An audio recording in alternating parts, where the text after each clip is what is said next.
folk singer is dead after she was attacked by a pair of coyotes. What is the monkey doing? Tell me what the monkey... He ripped your face off!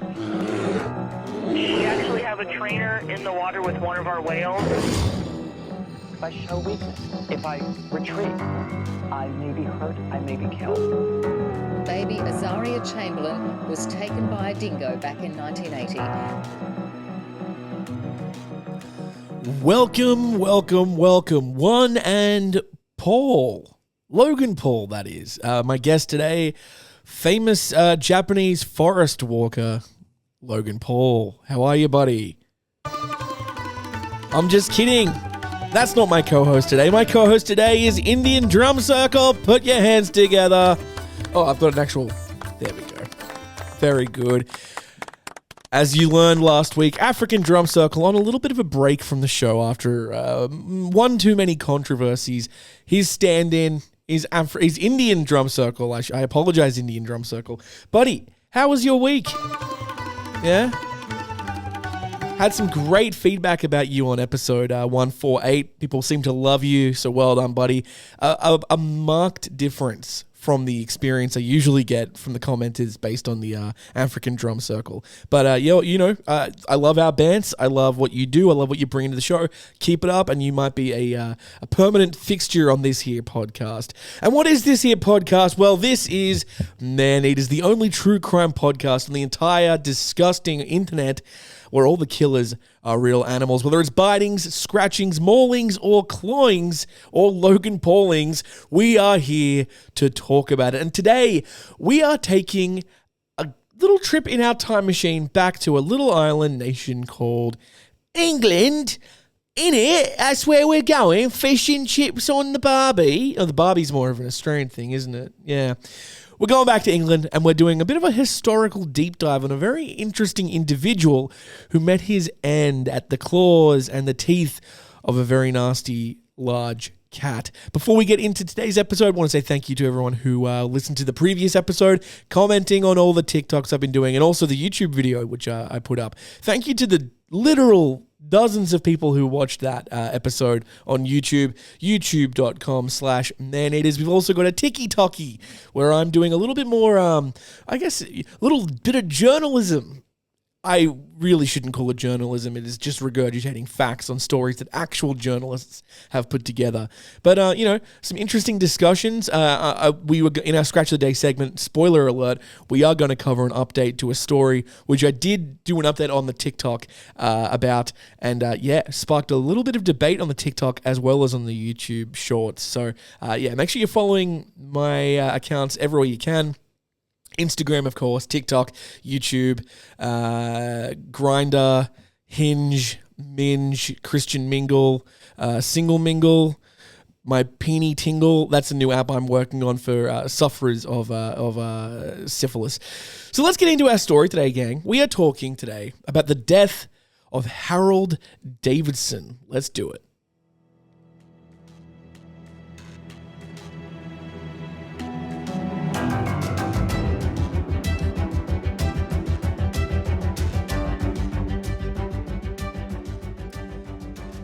So, Harold Francis Davidson, better known as the rector of Stiffkey, was a Church of England priest whose life went spectacularly off the rails. In 1932, following a very public scandal, he was convicted of immorality by the church court and defrocked. Now, Davidson always insisted that he was innocent, and in true showman fashion, he tries to raise funds to fight for his reinstatement by squeezing himself into a barrel on Blackpool's seafront. He appeared in other bizarre sideshows too, until his final fateful act. In Skegness, which is a weird name, it sounds very Scandinavian, but it's in England. Skegness, he was mauled to death by a lion during a seaside circus performance. Now, before all the chaos, Davidson had a modest career on the London stage. He was ordained in 1903, and he threw himself into charitable work among London's most poor, a passion that he carried into his appointment as rector of Stiffkey in 1906. After serving as a naval chaplain in World War I, he focused mainly on rescuing London's young women from a life he considered vice, earning his nickname, the Prostitute's Padre. He approached hundreds of girls, often putting himself in awkward, compromising situations. While there was little evidence of actual wrongdoing, his unusual behavior and scandalous photographs of him with a near-naked teenage girl made him a lightning rod for controversy. His parishioners, fed up with his neglect of local duties, eventually brought him before the Bishop of Norwich on a consistory court. Davidson's attempt at a comeback were equal parts desperate and theatrical. Despite widespread recognition, even in church circles, that he had been unfairly treated, his sideshow stunts brought fame, notoriety, and almost no money. His death at the claws and teeth of a lion only cemented his legend. Over the decades, his story has been retold in books, plays, films, and the occasional kind of true crime adjacent podcast, with his descendants and historians largely agreeing. He may have been eccentric and naive and quite deeply misguided, but his intentions were often genuine, and he didn't deserve the humiliation that he endured throughout his life. So let's go all the way back to Mr. Harold Davidson's birth.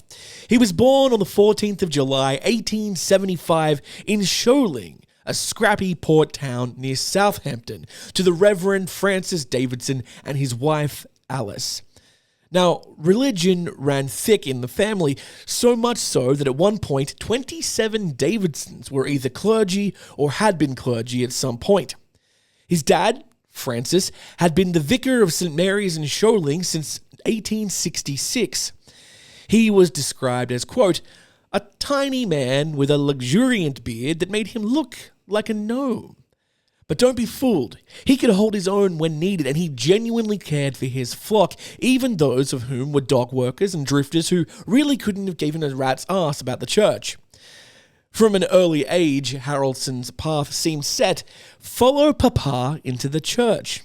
So he went to Bannister Court School at the age of 6, a place mainly for the sons of merchant navy officers, and in 1890 he was shipped off to live with 2 maiden aunts in Croydon, while attending Whitgift School.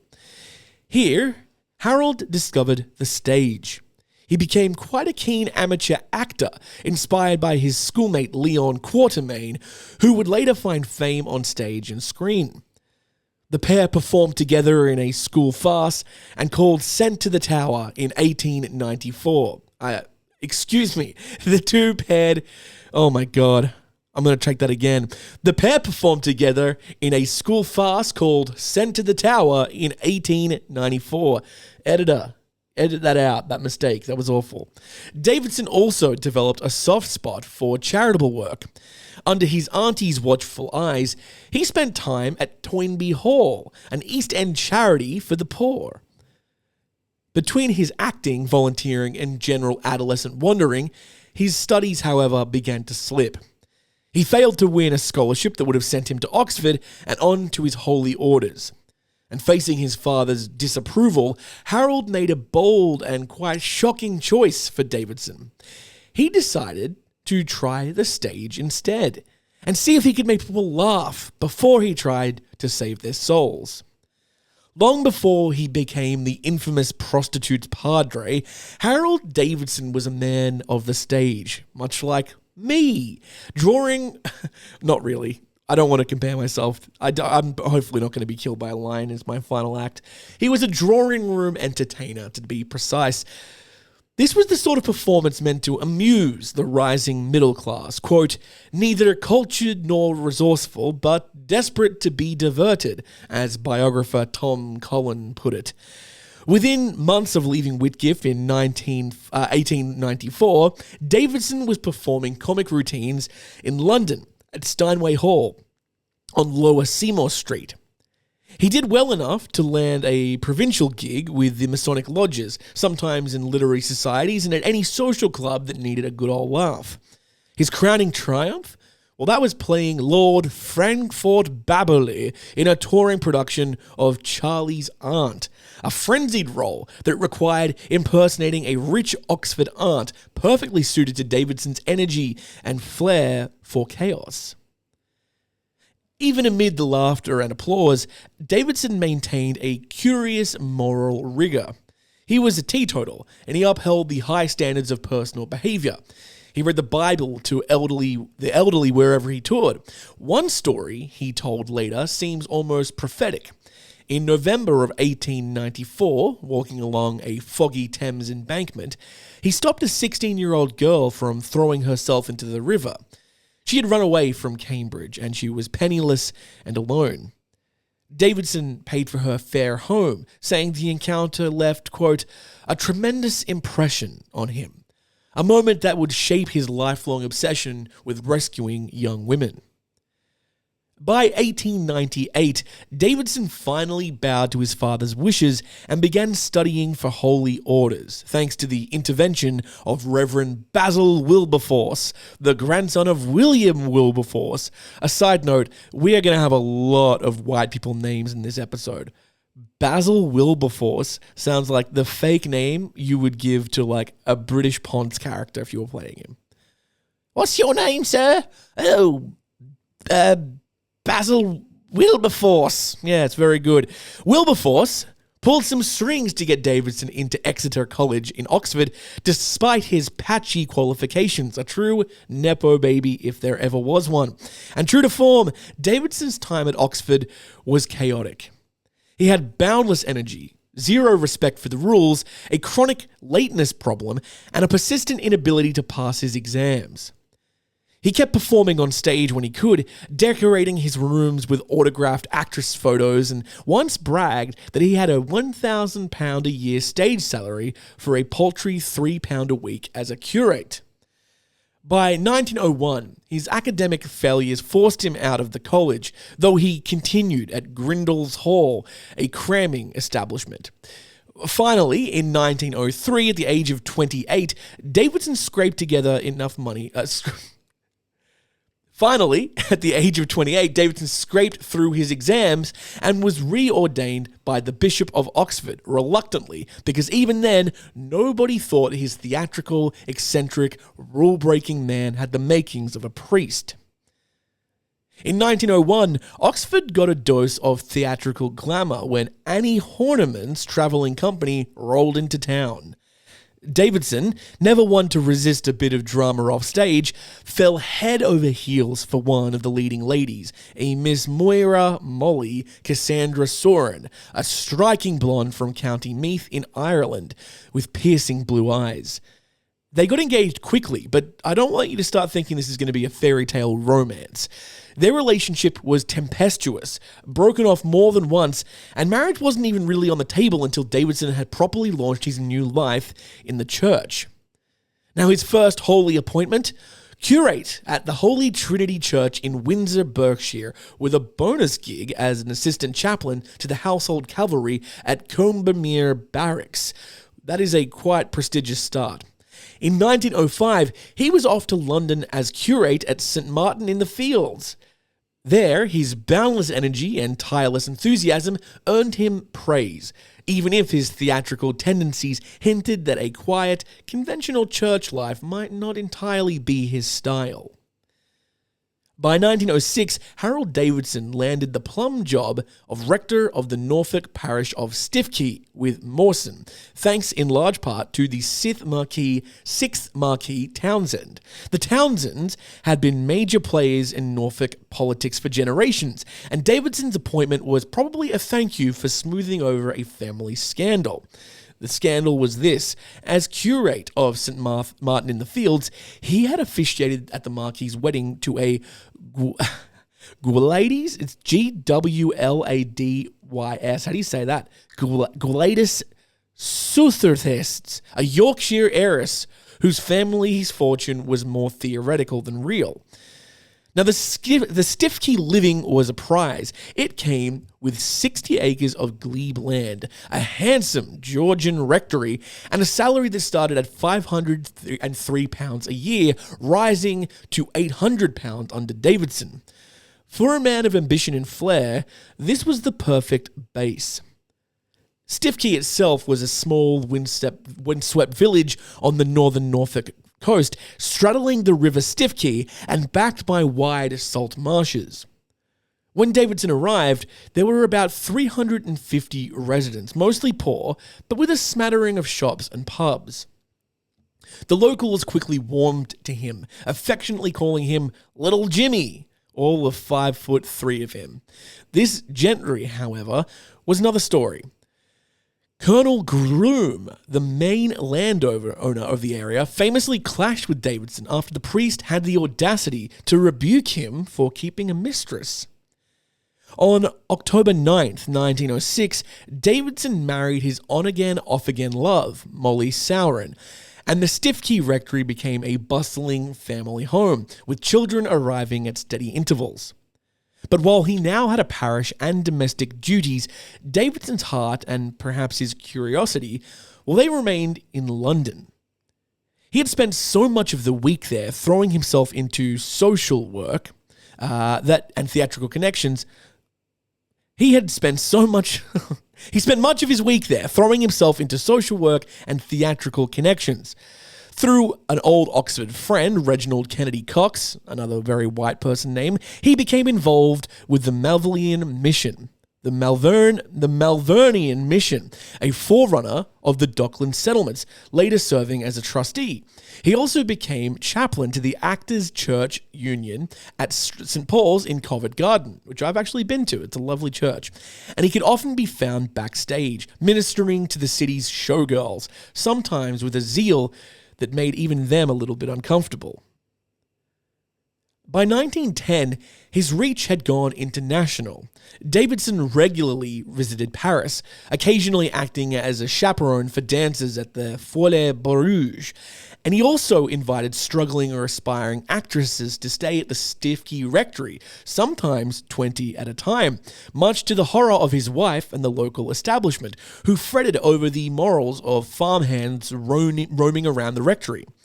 Among his most vocal critics was Major Philip Hammond, a Morstan churchwarden who would go on to be Davidson's principal nemesis. And I've always said this, you've really made it in life when you have a nemesis. I love that for him. By the time the First World War broke out in 1914, Harold Davidson was 39 years old enough to know better, and young enough to volunteer anyway. In October of 1915, perhaps seeking a break from the increasingly chaotic Stiffkey Rectory, he joined the Royal Navy as a chaplain. His first posting was on HMS Gibraltar, a depot ship tucked away in the Shetland Islands.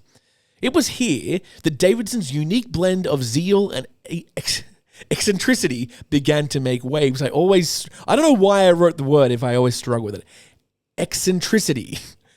He earned the iration of his shipmates by calling church parades every time another vessel visited the anchorage, and yet somehow he had the full backing of the base commander, Vice Admiral Sir Reginald Tupper, also known as Holy Reggie. Now, not everyone was impressed. His service record from Gibraltar's captain's notes that Davidson performs his duties in a perfunctory manner, not on good terms with messmates, disregards mess rules and regulations. In other words, he was loved by some and exasperated others, and he was never boring. On October 1916, Davidson was posted to HMS Fox in the Middle East, where things got a little bit complicated, as they tend to do over in the Middle East. Shortly after arriving, he was arrested by naval police during a raid on a Cairo brothel. His explanation, well, very good explanation. He was on the hunt for a diseased prostitute who had been infecting his men. A mission apparently guided by equal parts moral duty and misguided bravado. His commanding officer's report was predictably negative. Still, Davidson stayed with the Fox until 1918 in August, when he moved to HMS Leviathan in the Northern Atlantic. Here, The tone somewhat softened. One commander grudgingly praised him as, quote, a clever writer and entertainer who pays attention to his duty. By March of 1919, Davidson had left the Navy, having survived the seas, the scandals, and the odd eyebrow-raising mission or two, and he was ready to return to civilian and theatrical life. Whilst Davidson returned from the war, he found that Molly was 6 months pregnant. Now, the timing of this made things painfully clear. He was not the father. The child, daughter, was born on the 21st of June 1919 and was likely fathered by a Canadian Army colonel named Ernst Dudemaine, an old school friend who had stayed at the rectory the previous year. Now, despite the betrayal, Davidson, ever the eccentric moralist, accepted the child as his own, noting with some comfort that she bore a passing resemblance to him. Seeking escape from the tense atmosphere at Stiff Key, Davidson applied for a posting at the chaplain in Simla in India, but that fell through. Instead, he returned to his pre-war pattern, spending his weekdays in London, leaving early Monday and returning late Saturday. Sometimes missed trains or other mishaps meant that he barely made it back for his Sunday service, and occasionally he didn't show up at all. By now, Davidson's personal crusade was in full swing. Perhaps haunted by the memory of saving that suicidal girl from the Thames a quarter century earlier, he had decided that nearly every young woman alone in London was in need of rescue. Take Rose Ellis, for example, who he met in Leicester Square in September of 1920. She was 20, she was penniless, and she was eking out a living through part-time prostitution. We've all been there. Davidson put her up in a room, met her weekly, brought her to the Stiff Key Rectory to work in the gardens, tried to get her a theatre job, whisked her off to Paris to find work as an au pair, covered her medical bills if she fell ill, and supplied her with a small sum of money over a decade-long friendship. Davidson estimated that he approached between 150 to 200 girls a year, later revising that total to somewhere between 500 and 1,000 over a dozen years. His hunting grounds were London's countless tea shops, Lyons, ABC, Express Daily. Biographer Blythe noted that Davidson was entranced by the ineffable harmonies created by starched linen cracking over young breasts and black stocking calves in chubby concourse just below the hem of the parlourmaid's frock. What a fucked up sentence that was, Jesus. Many women rebuffed him. Some tea shops actually banned him, and landladies hated his habit of visiting tenants at all hours. Now, modern commentators have found little evidence that David ever behaved indecently. He bought tea, he found rooms, he listened, and he helped find work, sometimes on stage and sometimes in domestic service. And he actually loved his unofficial title, the prostitute's padre, which he told his bishop was, quote, the proudest title that a true priest of Christ could ever hold. Keeping up his London lifestyle, however, wasn't cheap, and the Stiff Key Rectory just couldn't cover it. Around 1920, Davidson stumbled into what might be politely called a financial misadventure when he met Arthur John Gordon, a supposedly wealthy American company promoter. In reality, Gordon was an undischarged bankrupt who was a full-blown conman. Undeterred, Davidson threw himself into Gordon's schemes, investing his own savings and, against all better judgment, persuading others to do the same. He borrowed heavily to boost his investments, and by 1925, the debts had piled up into serious trouble. In February that same year, he failed to pay his local rates and was threatened with prison. Davidson dodged jail by turning to the moneylenders, who were happy to lend at exorbitant interest rates. By October, the only way out was bankruptcy, a petition listing debts of £2,924. Eventually, a deal was struck. Half of his Stiff Key stipend went straight towards paying off its creditors. And somehow, through all of this, he managed to keep up his London routine through it all. He never lost faith in Gordon's, quote, essential honesty, convinced that someday the investments would pay off. In fact, Much of Davidson's London time was not spent rescuing young women or mingling with showgirls. It was spent chasing Gordon, tracking down the elusive American friend like a man chasing a mirage. Most of Davidson's parishioners struggled and accepted that his London rescue missions were in fact honourable, if not a little bit eccentric. But not everybody was convinced. Chief among his skeptics was Major Philip Harmond, his nemesis. Harmond hated the constant stream of visitors David brought to Stiffkey Rectory and was convinced the rector was neglecting his parish duties. Their feud escalated in 1927, and over something that on paper sounds almost trivial, Davidson wrote Hammond a letter, what biographer Jonathan Tucker calls, quote, breathless in its rudeness and insensitivity, berating him for clearing a patch of ground in the Morstan churchyard near his late wife's grave. Davidson's argument? Well, he said, Morstan churchyard is the private freehold property of the rector of Morstan. You have no possible right to interfere with it any way without permission, any more than I have the right to come and annex part of your garden. Other clashes soon followed. Once Davidson showed up late to a Morstan communion service, having forgotten the bread and the wine. Furious, Hammond sent him back to the rectory to fetch it. The final straw, in Hammond's eyes, came in 1930 when Davidson failed to return in time for the Armistice Day ceremony at the local war memorial. By early 1931, Hammond had had quite enough. Advised by a priest cousin, he lodged a formal complaint with the Bishop of Norwich, citing Davidson's supposed misbehaviour with women in London.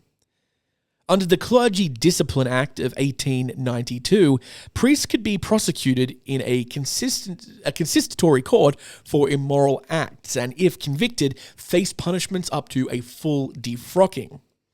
Bishop Bertram Pollock hesitated. David was a high-profile priest after all, but his legal counsel, Henry Dashwood, insisted that the case go ahead. Dashwood hired a private inquiry agent who tracked down Rose Ellis, Davidson's longtime London friend. Ellis was persuaded to sign a statement describing her decade-long association with him. It was really sensational-sounding stuff, though it was almost entirely innocent. The most scandalous detail was that she had once lanced a boil on Davidson's bottom. She quickly retracted the statement, and it never appeared in the court.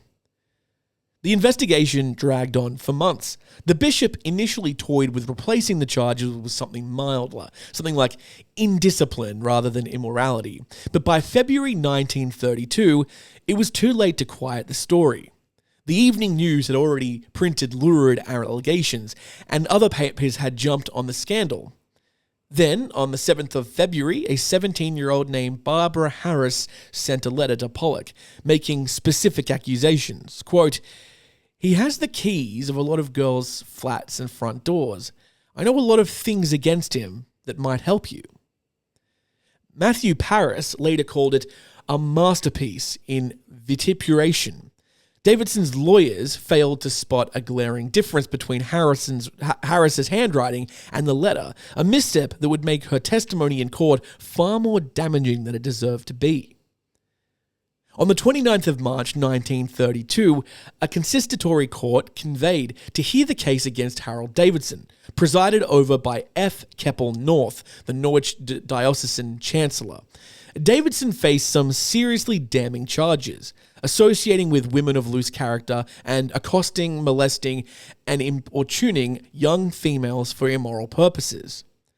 The prosecution pulled out all the stops, led by Roland of Oliver KC, and including the future cabinet minister Walton Monckton, a legal dream team.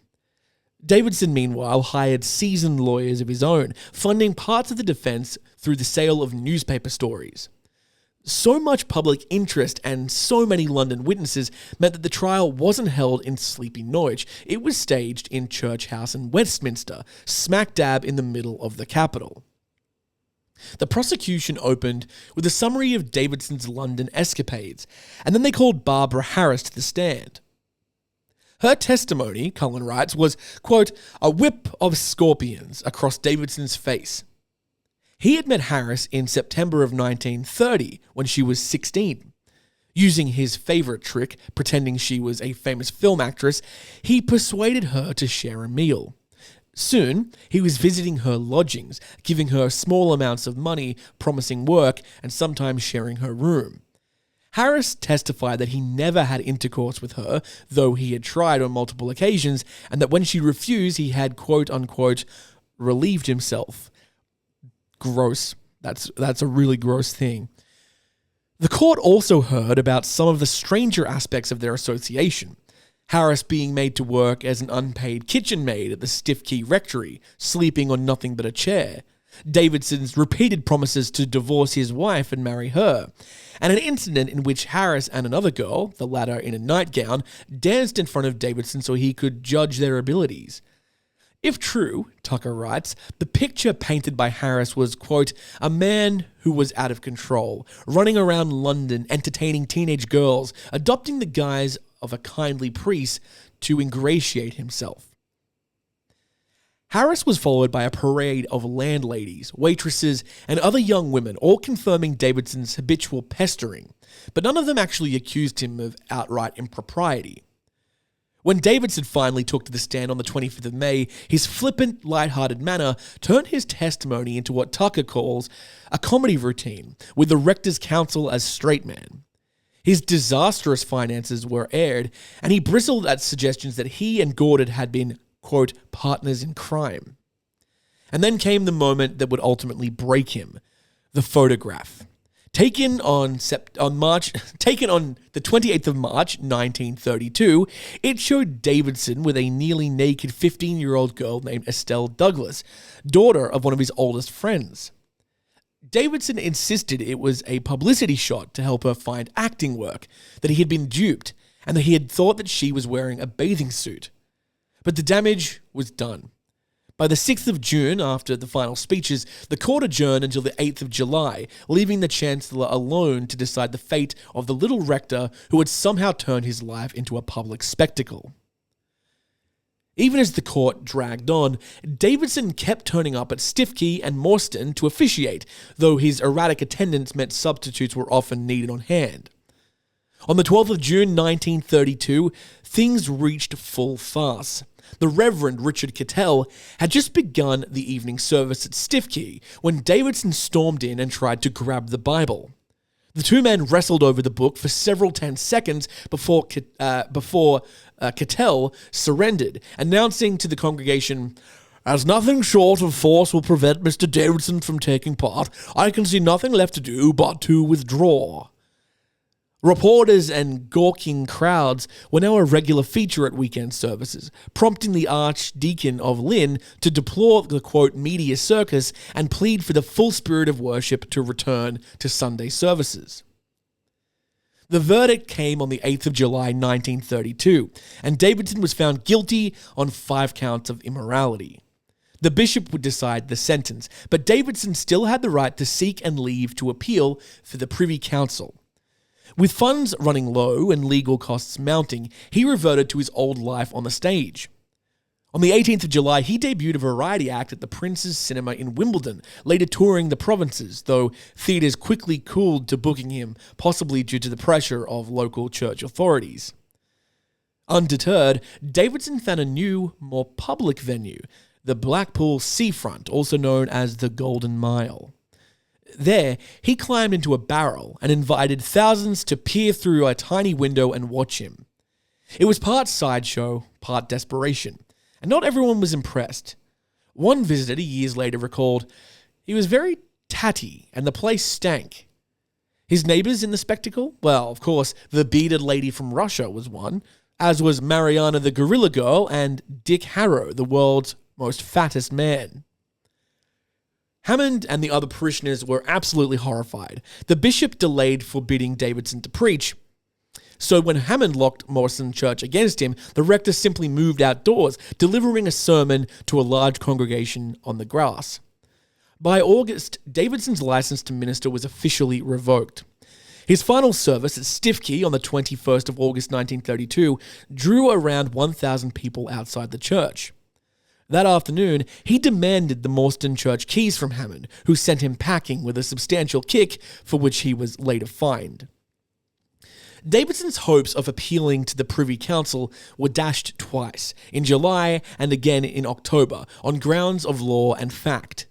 On the 21st of October, a consistory court convened in Norwich Cathedral for sentencing. Davidson was allowed a brief address. He admitted to indiscretions, but he defended his actions and insisted on his innocence, quote, of any of the graver charges that have been made against me. And then came the climax of his fall.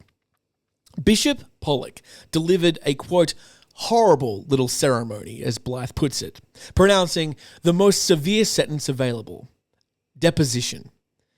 Now, therefore, we, Bertram, do thereby pronounce, decree, and declare that the said Reverend Harold Francis Davidson, being a priest and deacon, ought to be entirely removed, deposed, and degraded from the said offices. Davidson was, in short, defrocked. As the gavel fell, Davidson erupted. He denounced the sentence, vowed to appeal to the Archbishop of Canterbury, Cosmo Gordon Lang, and walked out a deposed man, still defiant, still theatrical, and still refusing to play by anyone else's rules. Defrocked, broke, and saddled with the constitutory court's legal costs, Harold Davidson had only one option: return to Blackpool and embrace the life of a sideshow attraction. For the next 4 years, the barrel became his stage, interrupted only by occasional run-ins with the law and a 9-day stint in prison in 1933 for unpaid rent to a former London landlady. Ever the showman, he told the press, "While I'm in the barrel, I shall be occupied in preparing my case." The barrel act remained his signature, but Davidson also loved another gimmick. Over the years, he added frills worthy of a circus, freezing himself in a refrigerated chamber, roasting in glass-fronted ovens while a mechanized devil jabbed him with a pitchfork. In August of 1935, the freezing stunt got him arrested and charged with attempted suicide, but he won the case and walked away with £382 of damages for false imprisonment. How much he actually made from these exploits is unclear. Tucker suspects the main beneficiary was his agent, Luke Gannon, rather than Davidson himself. Meanwhile, Molly had managed to scrape together a small house in South Harrow, where Davidson spent his winters. Off-season, he patched together odd jobs: door-to-door book salesman, porter at St. Pancras Station, anything to survive. But even in these humble roles, he could not escape the press. In November of 1936, he was arrested and fined for pestering two 16-year-old girls at Victoria Station, having tried to recruit them for a West End audition. Later that month, Davidson crashed at a church assembly in Central Hall, Westminster, right under the Archbishop of Canterbury's nose. Though prevented from speaking, he made his presence felt, scattering dozens of mimeographed pamphlets titled "I Accuse," in which he extricated the church hierarchy and catalogued his grievances. By now, Davidson's life had become a bizarre spectacle, part legal crusade, part tragicomic circus, and all performed under the relentless gaze of fascinated and the scandalized public. By 1937, the crowds at Davidson's Blackpool sideshows were starting to thin, and the little Norfolk priest was desperate for a new stage. That summer, he accepted an invitation from the self-styled Captain Fred Rye to join his animal-themed show at the seaside resort of Skegness. Davidson described it as a welcome step up from what he called the blatant vulgarities of Blackpool. His act was a simple one, but it was also deadly. A 10-minute sermon outside a cage containing two lions, named Freddy and Toto, followed by a brief, terrifying encounter inside the cage. Courage was in short supply for Davidson, who had always been fearful of animals, but he persisted, supervised by a 16-year-old tamer named Irene Somner. The act was billed Daniel in a Modern Lion's Den, drawing crowds that included clergy curious to witness his spectacle.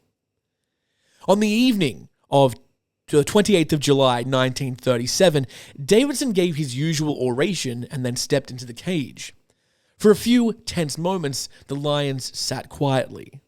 Then, in what Blythe describes as scarcely credible, the spectacle turned into horror. Eyewitnesses later recounted a scene ripped from the annals of classic martyrdom. Davidson cracked his whip and shouted, and Freddy, whether spooked or enraged, lunged.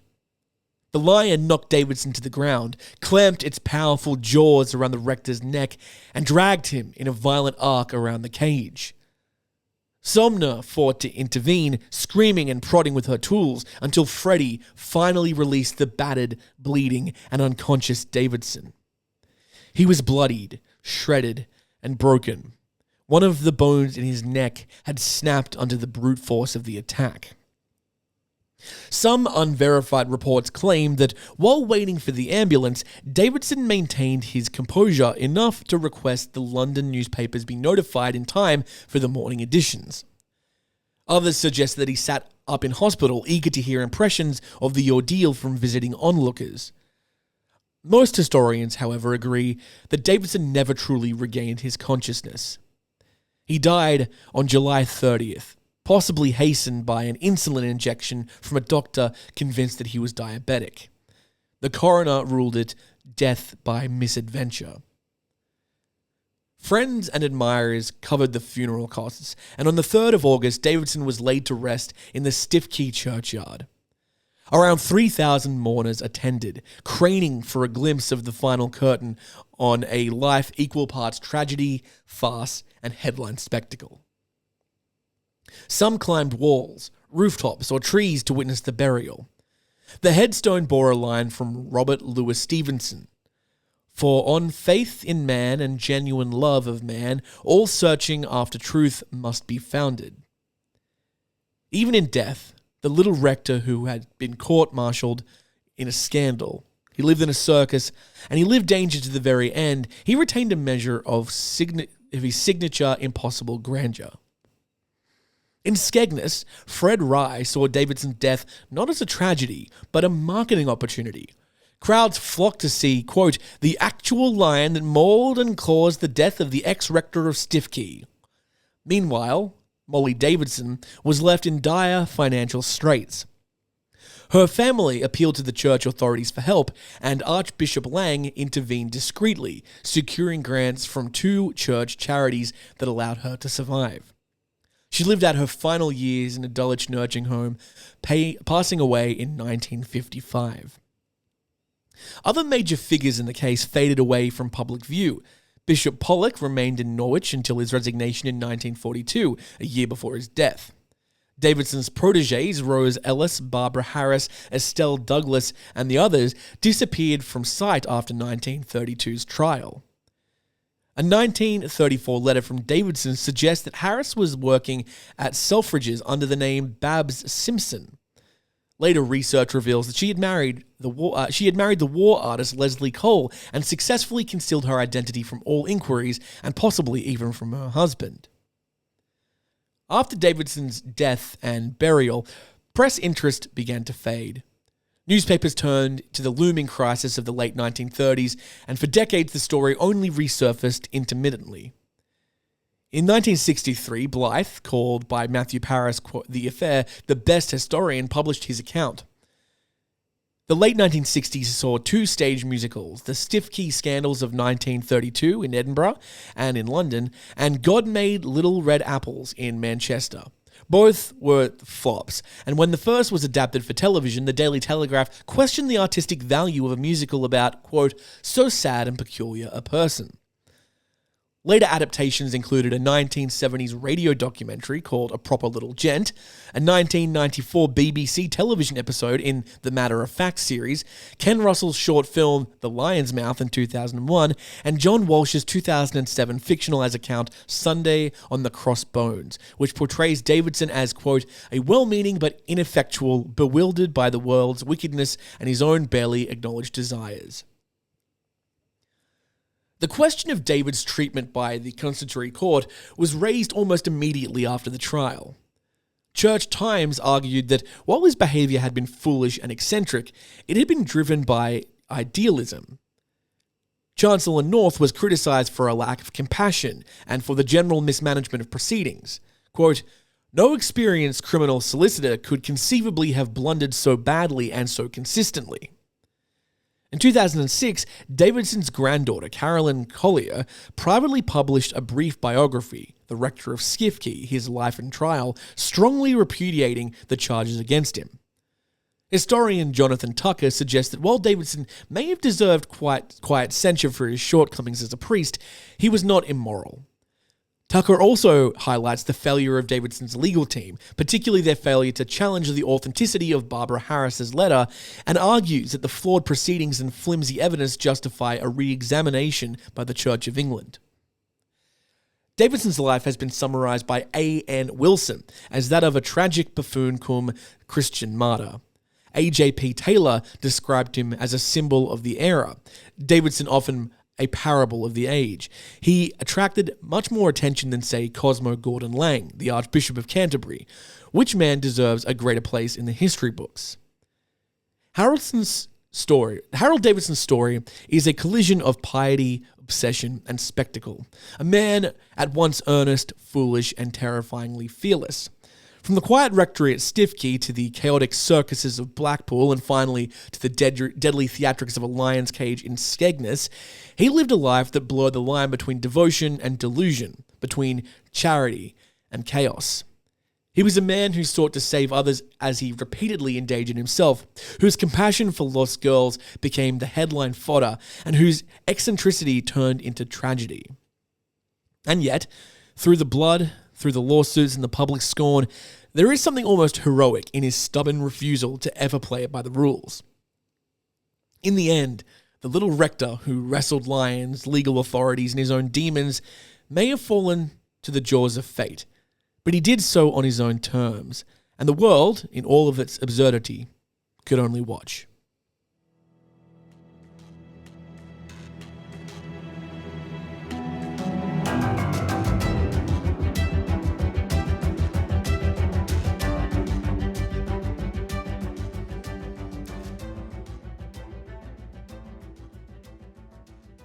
And we are back.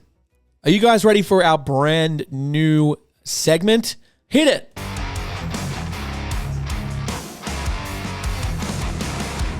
Who am I? I was pissed. Who am I? It's the new segment where I challenge you to guess, who am I? I'm an animal, okay? I'm going to give you 10 hints going from brutal difficulty to Jesus Christ. If you don't get this, you're dumb. All right? You have to guess what the animal is. I'm getting quite specific here with the animals. Don't just say, oh, it's a deer. You got to say, oh, it's the white-tailed deer, or blah, blah, blah, okay? So, the quicker you guess it, the better you do. Let me know in the comments, wherever you're listening to this, how you go, which hint gave it away to you. So, hint number 1, or hint number 10, I should say. I am one of only 2 living members of my ancient family. Hint 9. Should I just go for... No, I'm going to go 1 to 10. Let's do that. Okay, hint number 2. My closest wild relatives live thousands of kilometers away. Okay. Hint number 3. I am native to a single country and found nowhere else in the wild. Hint number 4. I prefer freshwater environments over saltwater habitats. Okay. Might be getting a bit close now. Hint number 5. I am critically endangered with only a small wild population remaining. Hint number 6. My species once shared its habitat with early human civilizations. Okay. What are we up to? 7, I think? I can't remember. Who cares? Next hint. I am smaller and less aggressive than my more famous cousin. Okay, that hint for me is probably where I'd start to get this. Number 8. I have a powerful bite and armor-like skin. Number 9. I'm a reptile that lurks in rivers and wetlands. Okay, have you got it yet? If you haven't got it yet, I think this next one's probably going to tip it over for you. Number 10. I am an alligator found in China. Did you guess it? The answer, of course, was the Chinese alligator.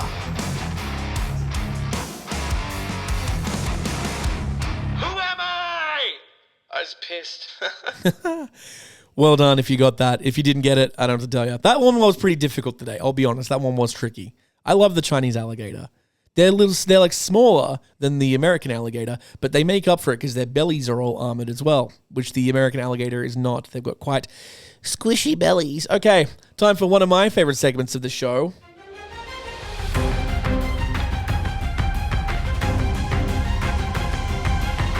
It's the Scratch of the Day, segment of the show where we look at news articles and we talk about them and we learn a little bit of our world together. First, we're going to do a couple of updates on a few stories, starting off with the dingo attack on Gari. I covered this last week, and there was an update which I covered in some videos which you can find on TikTok or on Instagram or on YouTube.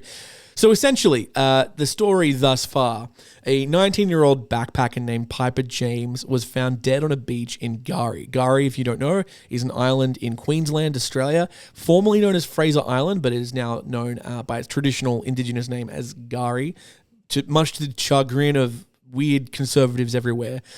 This girl was found dead and surrounded by a pack of dingoes. Initially, I think we said it was 6 dingoes, but it was actually closer to about 10 dingoes surrounding her. She did have bite marks on her. The question at that point of the story was that we didn't know conclusively whether she had drowned or she was attacked by dingoes. It wasn't clear.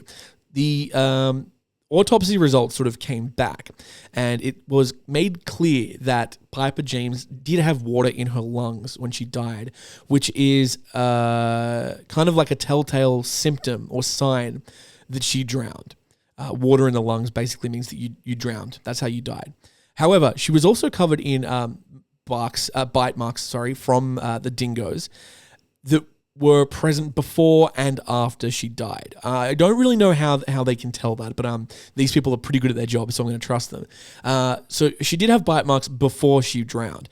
Now, one theory is that these dingoes attacked her and sort of hunted her into the water, and they prevented her from coming out of the water, basically, which caused her to drown from exhaustion, which is a really harrowing idea. The idea that, like, I know I'm getting so tired treading water, I just want to go inland on the beach, but I can't because if I do, these dogs are going to attack me. Absolutely wild, awful way to go. And then, of course, there were bite marks and scratches and stuff like that afterwards. I don't know. They didn't, and I think it's good that they don't tell us this because it's a bit much, but there was no indication on how much she was consumed after she was drowned by the dingoes. We don't know that. Now, the next part of the story is the part that kind of causes a fair amount of debate. At the last episode, I did say, look, they're probably going to cull some of these animals. They're probably going to try to find the ones that were responsible for the bite marks and kill them, destroy the animals, which is typical of what you do to sort of any animal that acquires, a taste for human meat. It's pretty normal to hunt them down. For tigers and bears and stuff like that, it makes sense. You don't want them to start, looking at humans as a food source. And I think it's probably the same for the dingoes there. However, the follow-up to the story is that the government did, in fact, authorize a cull of the dingoes, and they killed 6 of the dingoes, and they are looking at potentially culling a few more. This has created a bit of backlash amongst a lot of people, particularly the indigenous groups, the traditional custodians of the land, the Aboriginal group that I guess doesn't own the island but lives there, say that they were not consulted on this decision at all, and they've basically lambasted the decision and said it was awful and shouldn't have happened. They view the dingo as a sacred animal, but also scientifically, the dingo is crucial part of the ecology, and the food chain on the island. So it's also caused a lot of debate amongst people about culls. Like last episode, we talked about the shark cull and if that was justified or a good idea. Who's to say? A lot of people say that it doesn't do anything. My personal belief is that, we jump to culling animals as a way to try to, project a little element of strength out into the world that we are in control when we're really not. And I think that potentially it's the same here. However, I will say, look, as much as I am, against pretty much any culling of animals, with very few what am I trying to say? With very few exceptions is the word I'm trying to say. When an animal does get a taste for humans and start to look at humans as a food source, that will lead to more deaths. Now, you could make the argument, let's just stop letting people travel to this beach. It doesn't have to be a tourist destination. It's a national park. It's like a wildlife zone. Why do we need to have people there traveling and hanging out and surfing anyway? If you didn't have people there, then people couldn't get attacked. That's sort of one of the arguments. Other people say that no, dingoes need to, learn that they should be scared of humans. Some people are saying this is a really good example of why gun control in Australia needs to be loosened, which I disagree with. But their argument is that if she had a gun, she could have killed the dingoes. To which I say, hey, dude, she was a 19-year-old Canadian backpacker who was going for a swim. She didn't have her AR-15 on her. Sorry. I don't think that would have helped at all. There was no one else around her that could have helped, even if they had a gun. So, no, I don't think that's... And also, some guns are legal. She could have had a gun. I mean, she probably couldn't because she's Canadian. But if you need a gun... You can get a gun in Australia. Like, it's not like impossible to do. If I wanted a gun, I could get one. It's just a little bit more of a process than if you were in like America or something like that. So that's the update on that story. Very sad. The other update is for one of the shark attack victims from the previous week. So there were 3 to 4 attacks within the spate of 24 hours last week, which is very uncommon and very strange. The first one was a 12-year-old boy who this is a little mistake I made. I think I said he was surfing. He wasn't surfing when he was attacked. He and his friends were jumping into the water from rocks, which is a great time. So that young boy was 12 years old, was bitten on both legs and taken to hospital in a critical condition. And I think I did mention that it wasn't looking good. And unfortunately, in the last few days, I can't remember the day exactly, but it was announced that that little boy had indeed passed away, which makes that probably the first fatal shark attack in Australia this year, probably for quite a while. I'd have to go back to the shark bites files to see, what's happened there. But yeah, a very sad conclusion to that part of the story, that this young boy did die. He apparently had lost brain function, was clinically brain dead a few days before he actually was killed, and not killed, before he died.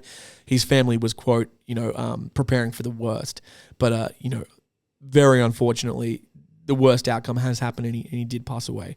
I don't have an update on the 20-year-old surfer who was bitten, because he was also rushed in critical condition, but because I don't have an update, I believe that means he's probably recovering. I probably would have heard about it if he actually had died. So those are our sort of 2 big updates today. And we are going to, of course, go to some new stories as well. We can't just keep covering the same stories over and over again. We do have to move on. This is a crazy story from China. A snow leopard has mauled a skier in China. There's video of this, although it's being blocked by YouTube because of how bloody it is, but I did see it. It's wild. So this is from CNN. We're going to read the article and I'll tell you my thoughts. And if I can watch the video, I'll watch it. And on YouTube, I'll put the video like there or something like that. Okay, so this is from CNN. A tourist was mauled by a rare snow leopard in northwest China on Friday after trying to get close for a photo, according to authorities and state media. The tourist, a skier, was bitten in Kortokai town in China's Xinjiang region while on their way back to their hotel, according to the country's Forestry and Grassland Bureau. They had spotted the snow leopard, one of the world's most elusive creatures to see in the wild. They'd gotten out of their vehicle and approached it to take photos before they were attacked, according to state-owned broadcaster CCTV. Video footage that circulated on social media shows the tourist lying motionless on the snowy ground with a leopard sitting nearby. In another clip, 2 bystanders helped the injured tourist to their feet and towards safety as they clutched their face to their below a ski helmet. A voice can be heard asking whether the leopard had left, and one of the bystanders replied, "It's gone." Further clips show the leopard moving through the deep snow in an outdoor area with trees and boulders in the background. The tourist was taken to the hospital and is in stable condition, the Forestry Bureau said. It added that the local authorities have stepped up their safety patrols and public awareness campaigns. The general public and tourists are urged to strictly abide by the safety guidelines, maintain a safe distance when encountering wild animals, and report to the police immediately to ensure personal safety, it said in an online notice. Snow leopards, native to Central and South Asia, are a protected species within China and a symbol of the country's mountainous and high-altitude ecosystems. There are only between 4,000 and 6,500 of them left worldwide, with 60% of their habitat located in China, according to the WWF. With a thick white-grey coat that blends into their surroundings, these reclusive felines live on high, rocky mountains with some of the harshest conditions on Earth, according to the WWF. Very few snow leopards have been known to attack humans, according to various wildlife organizations and wildlife experts and Chinese state media reports. One study in 2020 surveyed 261 herders in Mongolia, another common habitat for snow leopards. While many reported having seen snow leopards or had their livestock attacked by snow leopards, none reported any attacks on humans. So the video isn't currently here, but I'm going to see if I can find it, because it is like a pretty wild thing to see. So I'll try to, yeah, this looks good. I'm going to try to play it, and I'll put it on. Yeah, wow. It's a lot of blood.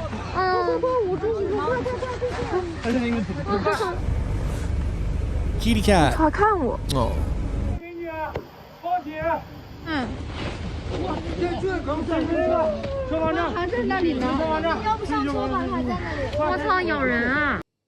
There you go.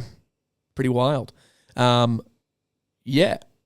If you're watching this on YouTube, you can watch that video, or you can just look it up yourself. So yeah, pretty crazy story. My wife showed me that video. I was like, oh my God, I've never heard of a snow leopard attacking people. They're so reclusive. That's one of the rarer big cat attacks, I would say. Probably has to be the rarest. I don't think cheetahs attack people very often. That would also be pretty rare. Okay, final story today. This is from a couple weeks ago. I did see these videos on TikTok. We didn't get to talk about it last week because of how much animal attack news there was in Australia. So we're going to talk about it now. A rampaging elephant kills at least 20 people, including children in India, officials say. Indian wildlife officers are hunting a rampaging wild elephant blamed for killing at least 20 people and injuring 15 others in the forests of Shakardland villages, and officials said on Tuesday. The elephant, a lone bull, is reported to have gone on a rampage for 9 days, beginning in early January, creating a panic in the rural West Singhbhum district. We are trying to trace and rescue this violent wild elephant that killed so many people, government forest officer Aditya Naranya told AFP, confirming the toll of 20 dead. Children and the elderly are among the dead, as well as a professional elephant handler known as a mahout. But after wreaking a trail of destruction, it had not been spotted since Friday, despite multiple patrols in the area. Officials said search teams, aided by drones, are combing dense forest tracts, including National Reserve neighbouring Odisha state. Fear has driven residents of more than 20 villages to abandon their farms or barricade themselves indoors at night, elective village head Pratrap Chachar told AFP. A police team or forest official website visits in the night provide essential help to... no, let me say that again. Sorry, I got that wrong. A police team or forest official vehicle, I don't know why I said website, visits the night to provide essential help to villagers. Hundreds of thousands of Indians are affected each year by crop-raiding elephants. Asian elephants are now restricted to just 15% of their original habitat. The usually shy animals are coming into increasing contact with humans because of rapidly expanding settlements and growing forest disturbance, including mining operations. As elephant habitats shrink, conflict between humans and wild elephants has grown. 629 people were killed by elephants across India in 2023 to 2024, according to parliamentary figures.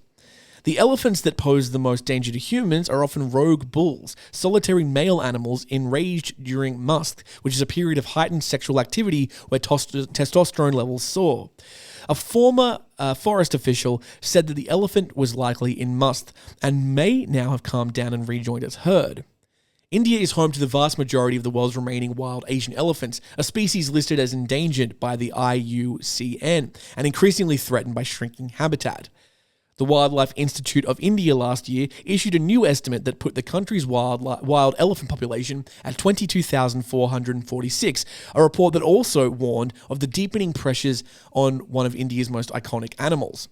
Last month, 7 elephants were killed and a calf was injured when a high-speed passenger train collided with a herd crossing the tracks in India's northeastern state of Assam. Good Lord.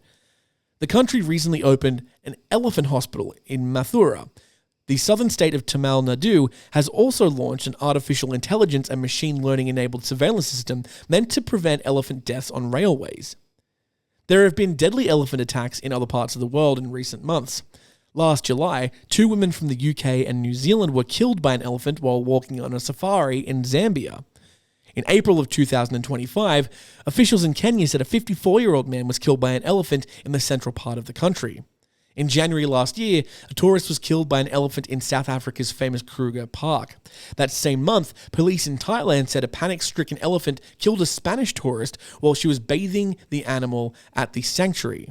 The month before that, an elephant killed a 49-year-old woman at a national park in Lae province in northern Thailand.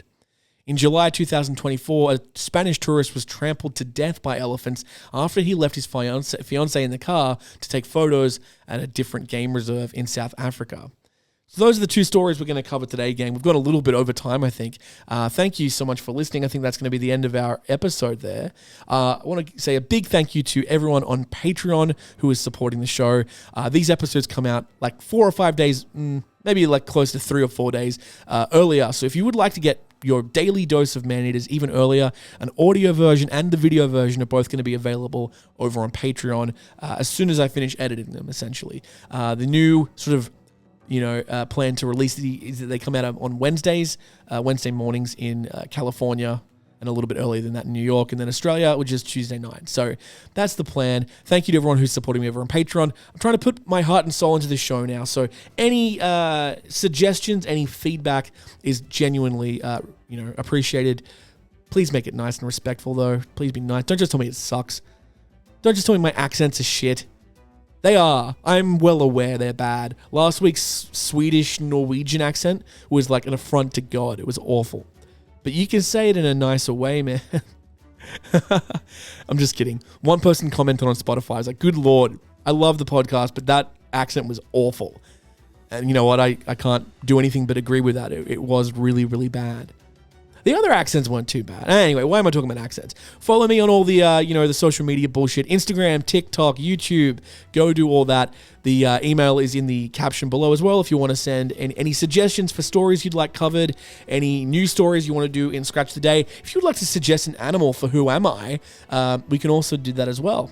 That's going to be it for another week, my friends. I love you very, very much. And please, for the love of all that's holy, stay safe out there because as we've learned, it's a goddamn jungle out there. Hooroo.